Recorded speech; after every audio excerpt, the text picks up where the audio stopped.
చదవండమ్మా. రోమీలకు రాసిన పత్రిక 8వ అధ్యాయం 1వ వచనం. కాబట్టి ఇప్పుడు క్రీస్తు యేసునందున్న వారికి ఏ శిక్షా విధియు లేదు. క్రీస్తు యేసునందున్న వారికి ఏ శిక్షా విధియు లేదు. శిక్ష ఉన్నదా లేదా? ఈ భూమి మీద ప్రతి మానవుడికి కూడా శిక్ష ఉంది. ప్రతి మానవుడికి కూడా తీర్పు ఉంది. ప్రతి మనిషికి కూడా వారు చేసిన పనులను బట్టి దేవుడి యొక్క సింహాసనం ఎదుట నిలబడి వారు లెక్క అప్పగించవలసింది ఉంది. దేవుని వాక్యం స్పష్టంగా చెప్తుంది, ఈ భూమి మీద దేవుడు సమస్తాన్ని సృష్టించాడు. పశువుల్ని సృష్టించాడు, జంతువుల్ని సృష్టించాడు, ఆకాశములు, భూమి, సమస్తమైన ప్రకృతి సృష్టించబడింది. సృష్టించబడిన సృష్టిలో దేవుడు ఎవరిని పెట్టాడు? మానవుల్ని పెట్టాడు. ఈ మానవులు ఏం చేయడానికి ఉంచబడ్డారు? ఈ భూమి మీద సమస్తమును ఏలడానికి ఉంచబడ్డారు. సమస్తమును నిర్వహించడానికి ఉంచబడ్డారు. సమస్తమును సిద్ధపరిచిన దాన్ని పాడు చేయకుండా అభివృద్ధి చేయడానికి ఉంచబడ్డారు. ఎప్పుడైతే మానవుడికి ఇవ్వబడిన పనిని మానవుడు మర్చిపోయాడో, అపవాదితో చేతులు కలిపాడో, సాతాను చేతులకి అధికారమంతా ఇచ్చివేశాడో, అపవాది ఏం చేస్తున్నాడంటే మనుషుల్ని వాడి వైపు త్రిప్పుకున్నాడు. మనుషుల్ని పాడు చేసేవారిగా మార్చాడు. మనుషుల్ని నాశనము చేసేవారిగా మార్చాడు. మనుషుల్ని దేవుడి మీద నుంచి డబ్బు మీదకి వారి మనసులు ఉండేటట్టుగా చేశాడు. మనుషుల్ని దేవుడి గురించిన జ్ఞానము లేకుండా మత్తు పదార్థాల మీదకి తీసుకుని వెళ్ళాడు.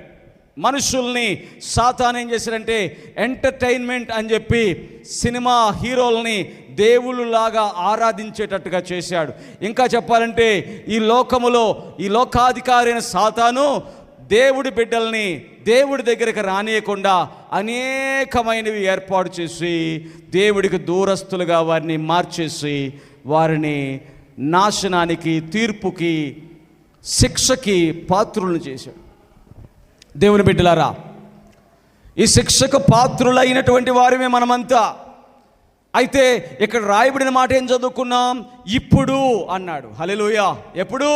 ఇప్పుడు క్రీస్తు యేసునందు ఉన్నవారికి ఏ శిక్షా విధియు, గట్టిగా చప్పట కొట్టండి, గట్టిగా కొట్టాల. ఈరోజు నీవు క్రీస్తు యేసునందు కూర్చున్నావా? హల్లెలూయా. క్రీస్తు యేసునందు వచ్చి కూర్చున్నావా అంటే వాక్యము శరీరధారి అయి కృపా సత్య సంపూర్ణుడిగా మన మధ్యలో నివసించిన యేసయ్య, ఆయన వాక్యం ఎక్కడ ఉంటే అక్కడ నీవు ఉన్నావా? నిజముగా నీవు శిక్ష నుండి తప్పించుకున్నావు. గట్టిగా చప్పట్లు కొట్టండి, గట్టిగా కొట్టాలి. హల్లెలూయా, హల్లెలూయా. ఏంటి పాస్టర్ గారు, యేసుక్రీస్తు వాక్యం ఎక్కడుంటే అక్కడికి వచ్చి నేను ఉంటే శిక్షను తప్పించుకుంటానా? అవును. హల్లెలూయా. ఎందుకో తెలుసా? యేసుక్రీస్తు వాక్యము నీ అంతరంగాన్ని కడుగుతుంది, నీ సమస్త పాపాలని కడుగుతుంది, నిన్ను నూతన సృష్టిగా మారుస్తుంది. నువ్వు బాగు చేసేవాడిగా మారిపోతావు, నువ్వు ఆశీర్వదించేవాడిగా మారిపోతావు. నీ ద్వారా నీ కుటుంబము దీవించబడుతుంది. గట్టిగా చప్పట్లు కొట్టి గట్టిగా దేవుని మహిమపడదు, గట్టిగా కొట్టాల. క్రీస్తు యేసునందు ఎవరైతే ఉంటారో వారికి శిక్షలోకి వెళ్ళరు, కానీ వారు ఆశీర్వదించబడతారు. హల్లెలూయా. అందుకని ఇందాక కూడా చెప్పాను, పాడు చేసేవారిగా మనం ఉండకూడదు, నాశనం చేసేవారిగా మనం ఉండకూడదు, నిర్లక్ష్యంగా మనం ఉండకూడదు. దేవునిలో మనము శ్రద్ధ కలిగి ఉంటే మనకు శిక్ష లేదు. గట్టిగా చప్పట కొట్టి గట్టిగా దేవుని గట్టిగా కొట్టాల. హల్లెలూయా, హల్లెలూయా. దేవుడు మనల్ని తీర్పులోకి తీసుకుని రాడు. దేవుడు మనల్ని శిక్షించడు. దేవుడు మన మీద నేరము మోపడు. దేవుడు మన పాపాలని ఎత్తి చూపడు. దేవుడు మన పాపాలని జ్ఞాపకం చేసుకోడు. ఇదిగో నీ పాత జీవితము నిన్ను మరలా, ఇదిగో నువ్వు పాత జీవితంలో త్రాగుబోతు అయి ఉండొచ్చు, పాత జీవితంలో అక్రమ సంబంధాలు పెట్టుకుని ఉండొచ్చు, కానీ ఎప్పుడైతే దేవుడు నిన్ను మార్చాడో ఇక ఆ పాత జీవితానికి నీ మీద అధికారము లేదు. గట్టిగా చప్పట్లు కొట్టండి, గట్టిగా కొట్టాలి. హల్లెలూయా, హల్లెలూయా. పాపము నిన్ను ఏలలేదు, పాపము నిన్ను ఏలలేదు. ఎందుకు తెలుసా? యేసుక్రీస్తు దగ్గరికి వచ్చిన తర్వాత ఆ పాపానికి ఆయనే సిలువ మీద వ్రేలాడి ఆ పాపాన్ని మేకులతో ఆ దిగగొట్టిన పాపమంతా కూడా నాశనం అయిపోయింది. హల్లెలూయా. ఎవరైతే యేసునందు వచ్చి నిలబడతారో వారి హృదయములో యేసయ్య ఉంటాడు. కాబట్టి పాపము చేయమని లోకము నిన్ను ప్రేరేపించినా, అంతకు ముందు నువ్వు పాపిష్టి వాడివైనా ఇప్పుడు నువ్వు పాపమును చెయ్యలేవు. గట్టిగా చప్పట్లు కొట్టండి, గట్టిగా కొట్టాలా. హల్లెలూయా. శోధన వచ్చింది, ఖచ్చితంగా శోధన వచ్చింది. అంతకుముందు తాగావు కదా, మళ్ళీ ఒకసారి తాగుపో అంటే శోధన వచ్చింది. కానీ తాగలేవు, కానీ అక్రమ సంబంధాలు పెట్టుకోలేరు, కానీ పాపము చేయలేరు. కానీ దేవుడి యొక్క బిడ్డలుగా వారు క్రీస్తు యేసునందు పాపము వారి మీద ఏలకుండా యేసు వాక్యమే వారి మీద ఏలును గాక. గట్టిగా చప్పట్లు కొట్టి గట్టిగా దేవుని గట్టిగా కొట్టాలి. హల్లెలూయా, హల్లెలూయా. అయితే 3 జీవితాలని నేను చూపిస్తాను మీకు. హల్లెలూయా. ఈరోజు దేవుని వాక్యంలో ఉండి 3 జీవితాలు, వారి జీవితంలో దేవుడు ఎలాగా వారిని నూతన పరిచాడు చూపిస్తా. హల్లెలూయా. మొదటిగా దేవుని బిడ్డలారా, ఇశ్రాయేలు ప్రజలు ఐగుప్తు దేశంలో నుండి దేవుణ్ణి ఆరాధించడానికి సీనాయి పర్వతం దగ్గరికి వెళ్ళారు. ఎంతమంది తెలుసు ఈ విషయం? సీనాయి పర్వతం దగ్గరికి వెళ్ళారు. దేనికి? దేవుణ్ణి ఆరాధించడానికి. దేవుణ్ణి ఆరాధించడానికి సీనాయి పర్వతం దగ్గరికి వెళ్ళి మోషే అన్నాడు, మనమందరం ఇప్పుడు దేవుడి దగ్గరికి వెళ్ళాలి అంటే ఇశ్రాయేలు ప్రజలు అన్నారు, మేమెక్కడ వస్తాం, ఆ ఉరుములు, ఆ మెరుపులు, ఆ శబ్దం మేము వినలేము. మోషే నువ్వే వెళ్ళి కొండ మీదకి దేవుడు నీతో చెప్పిన మాటలన్నీ విని దిగిరా, మాతో చెప్పు అని అనింది ఎవరు? ఇశ్రాయేలు ప్రజలే. ఎవరన్నారు? అప్పుడు మోషే ఏం చేశాడంటే, సరే నేను వెళ్తాను, దేవుడు నాతో చెప్పిన విని కిందకి వస్తానని చెప్పి మోషే వెళ్ళిపోయాడు. మోషే వెళ్ళిన తర్వాత ఈ జన సమూహంలో కొంతమంది ఏం చేశారంటే తప్పు త్రోవ పట్టించే వాళ్ళు ఉంటారు. దేవుని బిడ్డలారా, దేవుణ్ణి ఆరాధించడానికే వచ్చారండి. వాళ్ళే చెప్పారు, దైవజనుడిని నువ్వు వెళ్ళి వినిరా అని చెప్పారు. ఆ వెళ్ళి వచ్చే క్రమంలో ఈ క్రింద ఉన్నటువంటి కొంతమంది ఏం చేశారు, మోషే ఏమైపోయాడో, మోషే వెళ్ళిన వాడు ఇంకా రాలేదు, మనము ఖాళీగా ఎందుకు ఉండాలి, మనమే దేవుణ్ణి తయారు చేసుకుందాం, ఈ ఒక దూడని తయారు చేసుకొని ఈ దూడే మన దేవుడు అని చెప్పి ఒక బంగారు దూడని తయారు చేశారట. దేవుని బిడ్డలారా చూడండి, మనసులో ఎంతటి చెడు స్వభావాలు, పాపపు స్వభావాలు.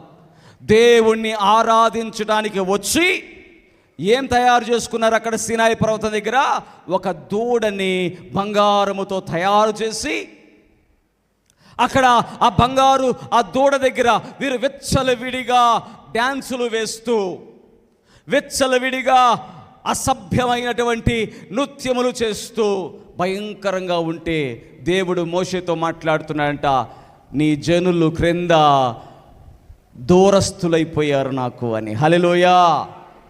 దేవుని బిడ్డ, ఈరోజు దేవుని వాక్యం నీతో నాతో సూటిగా మాట్లాడుతుంది. ఏంటో తెలుసా? నీవు నేను ఆత్మ సంబంధమైన ఆరాధన చేయవలసిన వారిమే. గట్టిగా చప్పట్లు కొట్టండి, గట్టిగా కొట్టాలి. హల్లెలూయా, హల్లెలూయా. వారు దేవుడి యొక్క నిబంధనను త్రోసివేశారు, దేవుడి నిబంధనను కొట్టివేశారు, దేవుడి నిబంధనను బ్రేక్ చేశారు.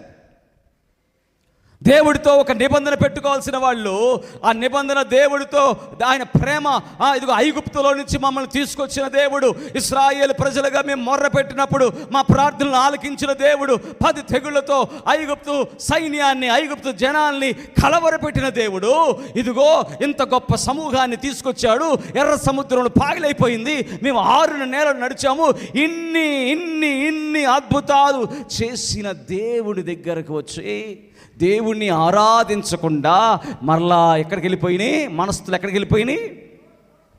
త్రోవ తప్పిపోయారు. మనస్సుల్లో చెడుతనం, పాడైపోయిన తనం, మనసు. అందుకని అంటాడు, ఈ మనస్సును పాడు చేయడానికి సాతాను చెడు బీజాలు వేస్తున్నాడు. యేసుక్రీస్తు ప్రభు వచ్చాడు కదా, ఆయన రక్తము కార్చి ప్రాణం పెట్టాడు కదా, అటువంటి పాప బీజములకు సిలువ వేశాడు యేసయ్య. గట్టిగా చప్పట కొట్టి గట్టి కొట్టాలి. హల్లెలూయా, హల్లెలూయా. నిజముగా అయితే అక్కడ ఉన్న వాళ్ళందరినీ కూడా దేవుడు అగ్నితో కాల్చివేయాలి, నామరూపాలు లేకుండా చేయాలి. కానీ అక్కడ ఒక చిన్న సవరణ పెట్టాడు. ఏమో మోషే వెళ్ళి అంటున్నాడు, నా వైపుకు వచ్చువారు, దేవుని యొద్దకు వచ్చేవారు ఇటు రండి, దేవుని యొద్దకు రాని వారు అటు ఉండండి అంటే, చాలామంది దేవుని కోసం ఇటువైపుగా మోషే వైపుగా వస్తే ఎవరైతే రాలేదో వారిని వారిని దేవుడు అగ్నితో కాల్చివేశాడు. గట్టిగా చప్పట్లు కొట్టి గట్టి కొట్టాలి. హల్లెలూయా, హల్లెలూయా. ఎవరైతే దేవుడి వైపుకి వచ్చారో వారు ఒకవేళ తప్పు చేశారు, కానీ వారు ఎప్పుడైతే దేవుడి వైపుకు వచ్చారో, పశ్చాత్తాపడ్డారో, దేవుడి వైపు తిరిగారో, వారి మీదకు దేవుడు కృప చూపించాడు, కానీ శిక్ష విధించలేదు. గట్టిగా చప్పట్లు గట్టి కొట్టండి, పోరాడి గట్టిగా. క్రీస్తు యేసునందు ఉన్న వారికి శిక్షా విధి లేదు అనంటే, ఆ రోజుల్లో కూడా యేసు క్రీస్తు దగ్గరికి ఎలాగైతే మనం వచ్చామో మోషే దగ్గరికి అలాగా వచ్చిన వాళ్ళకి ఈరోజు కృప చూపించిన దేవుడు ఆ రోజు కూడా కృప చూపించాడు. ఆయన కృప నిరంతరం ఉండును. ఎవరి మీద? ఆయన యొద్ద కూర్చున్న వారి మీద. గట్టిగా చప్పట కొట్టండి, గట్టి కొట్టాల. హల్లెలూయా, హల్లెలూయా. నీ మనస్సును మార్చుకునే స్థితి, నీవు దేవుడి దగ్గరికి వచ్చే స్థితి, నీవు దేవుడి దగ్గర రావాలనే మనసు నిన్ను కాపాడుతుంది. హల్లెలూయా. నీ మీద కృప తీసుకొస్తుంది. నీవు నశించవు, తిరిగి మరలా నువ్వు నూతనపరచబడతావు. యేసుక్రీస్తు రక్తములో నీవు నూతనంగా మారిపోతూ ఉంటావు. అందుకనే దేవుని బిడ్డలారా, దేవుడి మందిరములో దేవుని వాక్యాన్ని వింటూ ఉంటే ఎవడో ఒకడు ఉంటాడు పాడు చేసేవాడు. హల్లెలూయా. వాళ్ళ కోసం ప్రార్థన చేయండి. ఆమేన్. వాళ్ళ కోసం ప్రార్థన చేయండి. త్రోవ తప్పించేవాళ్ళు, చెడులోకి నడిపించేవాళ్ళు. ఒకసారి ఎవరో ఒక సహోదరి చెప్తా ఉంది, అన్నయ్య నేను ఒక పెద్ద కోటాల్లోకి వెళ్ళాను, అక్కడ నా ప్రక్కన కూర్చున్నటువంటి ఒక ఆమెతో పరిచయం అయ్యింది. పరిచయం అయితే ఆమె నేను మీ ఇంటికి వస్తాను అని అనింది. సరే దేవుని బిడ్డే కదా అని ఇంటికి రమ్మన్నాను. ఇంటికి వచ్చిన తర్వాత ఆమె చాలా బంగారం వేసుకొని వచ్చింది, కారులో వచ్చింది.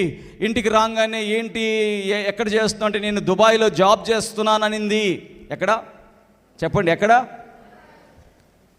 నా ఆర్థిక పరిస్థితులను బట్టి నేను కూడా అక్క నాకు కూడా దుబాయ్లో జాబ్ ఇప్పించమంటే తప్పకుండా ఇప్పిస్తానంది. చాలా కనికరంగా మాట్లాడింది, చాలా దయగా మాట్లాడింది, చాలా ప్రేమగా మాట్లాడింది. కానీ దుబాయ్లో నన్ను ఒక షేటు ఇంట్లో, ఒక తురక వాళ్ళు ఉంటారు కదా అక్కడ చేసేటువంటి వాళ్ళు, వాళ్ళ ఇంట్లో నన్ను అమ్మి వేసింది. అందుకనే దేవుడి బిడ్డ, నువ్వు ప్రార్థనలకు వస్తున్నావంటే ప్రార్థన ఏందో తిరిగి మరలా ఇంటికి వెళ్ళటం ఏందో. హల్లెలూయా. ప్రార్థన ఏందో తిరిగి మళ్ళీ నీ ఇంటికి వెళ్ళటం ఏంటో. గట్టిగా చప్పట్లు కొట్టండి, గట్టిగా. హల్లెలూయా. గట్టిగా కొట్టాలి, గట్టిగా కొట్టాలా. క్రొత్త పరిచయాలు. ఎవడో వచ్చి ఏదో చెప్తున్నాడని మోసపోయిన తర్వాత ఎవడికి చెప్పిన ఉపయోగమో లేదు. ఎందుకు వచ్చావు? మంగళవారం ప్రార్థనల కంటే దేవుణ్ణి దర్శించడానికి వచ్చాను, ప్రార్థనల్లో నిలబడ్డానికి వచ్చాను, వాక్యము ద్వారా బలపరచబడ్డాను. అదే పని. తిరిగి మరలా ఎక్కడికి? నోరు మూసుకొని స్ట్రైట్గా బస్సు ఎక్కడమో ఆటో ఎక్కడమో ఇంట్లో చేరాలి అంతే. హల్లెలూయా. మధ్యలో ఎక్కడన్నా తిరిగావా ఆశీర్వాదాలు పోగొట్టుకొని సాతాను శక్తుల చేత పీడింపబడతావు. కాబట్టి ఎక్కడికి వెళ్ళాలి? ఎక్కడి నుంచి డైరెక్ట్గా ఎక్కడికి? డైరెక్ట్గా ఇంటికే. గుర్తుపెట్టుకోవాలి ఈ విషయాన్ని. చెడగొట్టే వాళ్ళు కూడా కొంతమంది దేవుడి సమాజములోకి వచ్చి నక్కి, అందుకని అన్నాడు, అదిగో వారు గొర్రె చర్మములు ధరించుకున్న క్రూరమైన తోడేళ్ళు మీ మధ్యలోకి వస్తారు. అంటే కొంతమంది ఏం చేశారంటే దీన్ని తీసుకొని సేవకులే క్రూరమైన ఓ నాయన, సేవకుల్ని అంటాడు దేవుడు? ఎవరిని అంటాడు? సేవకుల్ని క్రూరమైన తోడేళ్ళు గొర్రెచరం వేసుకుని వచ్చారంటారు. ఏమన్నా అర్థం ఉందా అంటూ? సేవకులు ఎప్పుడైనా అట్లా ఉంటారా? దేవునికి స్తోత్రం చెప్పండి. హల్లెలూయా. క్రూరమైన తోడేళ్ళు అంటే వాళ్ళు లోకస్తులు. హల్లెలూయా, లోకస్తులే. కానీ దేవుడి మందిరంలోకి వచ్చి ఎట్లా వీళ్ళని మోసం చేసి, ఎలా వీళ్ళు ఎరవేసి, ఎలా వీళ్ళల్లో లోకాశలు చూపించి వీళ్ళ ద్వారా మనం మేలు పొందుదామని చెప్పి కొంతమంది వస్తారు. దేవునికి స్తోత్రం చెప్పండి. హల్లెలూయా.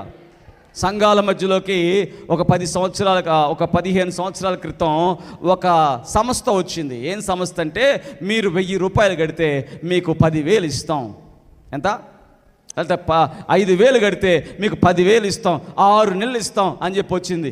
వచ్చిన తర్వాత వాళ్ళు ఏం చేశారంటే, సంఘంలో పాస్టర్లే పాపం మోసపోయి సంఘస్థులందరి చేత అమ్మ కట్టండి అమ్మ, మంచిగా డబ్బులు వస్తాయి అంట కదా అని చెప్పి కట్టిస్తే, కొంతమంది తాలిబొట్లు తాకట్లు పెట్టి, కొంతమంది ఇల్లు తాకట్లు పెట్టి ఎక్కువ వస్తాయి కదా మన పెళ్ళి చేయొచ్చు కదా అని 2 లక్షలు, 3 లక్షలు, 5 లక్షలు ఇట్లా డబ్బంతా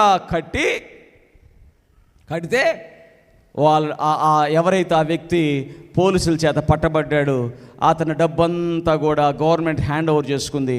వీళ్ళు కట్టిన డబ్బులన్నీ నష్టపోయారు. దేవునికి స్తోత్రం. హల్లెలూయా. దేనివల్ల? సంఘాల్లోకి వచ్చాడు, త్రోవ తప్పించాడు, మనుషుల్లో ఎర్రవేశాడు, డబ్బులు వస్తాయని చెప్పాడు. కాబట్టి చాలామంది మోసపోయారు. అందుకని మోసాలని జాగ్రత్తగా మీరు గమనించాలి. హల్లెలూయా. మోసాలని గమనించాలి. ఈరోజు సేవకుడిగా నేనున్నానంటే దేవుని వాక్యములో లేనిది నేను ఇక్కడ ఏది చేసినా కూడా మీరు నన్ను అడగచ్చు. దేవునికి స్తోత్రం చెప్పండి. హల్లెలూయా. దేవుని వాక్యంలో స్వస్థత లేకుండా నేను స్వస్థత చేస్తే ఏందయ్యా నువ్వు స్వస్థత చేస్తున్నావు అనొచ్చు. నేనేమంటున్నాను, ప్రార్థన మాత్రమే నేను చేస్తాను, స్వస్థత యేసయ్య చేస్తాడు. గట్టిగా చప్పట్లు కొట్టండి, గట్టిగా దేవునికి స్తోత్రం కలుగుగా. కాబట్టి దేవుని బిడ్డలారా గమనించండి, త్రోవ తప్పించే వారు కొంతమంది ఉంటారు. కాబట్టి ఏ ఆత్మను నమ్మక ఆ ఆత్మ దేవునిదో కాదో నీవు పరీక్ష. చదవండి అది ఆ వాక్యము. యోహాను రాసినటువంటి మొదటి పత్రిక, యోహాను రాసిన మొదటి పత్రిక 4వ అధ్యాయం 1వ వచనం. 4వ అధ్యాయం 1వ వచనం. అనేకులైన అబద్ధ ప్రవక్తలు లోకములోనికి బయలు వెళ్ళి ఉన్నారు గనుక ప్రతి ఆత్మను నమ్మక ఆ ఆత్మలు దేవుని సంబంధమైనవో కావో పరీక్షించుడి. యేసుక్రీస్తు శరీరధారి అయి వచ్చినని ఏ ఆత్మ ఒప్పుకొనునో అది దేవుని సంబంధమైనది. ఏ ఆత్మ యేసును ఒప్పుకొనదో అది దేవుని సంబంధమైనది కాదు. దీనిని బట్టియే దేవుని ఆత్మను మీరు ఎరుగుదురు. గట్టిగా చప్పట్లు కొట్టి గట్టి కొట్టాలి. హల్లెలూయా. కొంతమంది అంటారు ఏమనల్సే, మీ బైబిల్లో ఉన్న యేసు ప్రభు మా గ్రంథాల్లో కూడా ఉన్నాడు. ఏమంటారు? హల్లెలూయా. మీ బైబిల్లో ఉన్న యేసు ప్రభు మా గ్రంథాల్లో కూడా ఉన్నాడు. మోసపోగాకండి. ఇక్కడ రాసిన అబద్ధ ప్రవక్తలు అనగానే సేవకుల్ని అబద్ధ ప్రవక్తలు అని చెప్పి మాట్లాడే కొంతమంది ఉన్నారు. వాళ్ళకు వందనాలు. దేవునికి స్తోత్రం. సేవకుడు ఎప్పుడు అబద్ధ ప్రవక్త కాడు. దేవునికి స్తోత్రం చెప్పండి. హల్లెలూయా. సేవకుడు, ప్రతి సేవకుడు యేసుక్రీస్తు శరీరాన్ని ధరించుకొని ఈ భూమి మీదకి వచ్చాడు. ఆయన ద్వారానే రక్షణ, ఆయన నిత్య జీవం ఇవ్వడానికి మరణాన్ని జయించి తిరిగి లేచాడు అని నమ్మితేనే దైవ సేవకుడుగా నిలబడతాడు. గట్టిగా చప్పట్లు కొట్టండి, గట్టి కొట్టాల.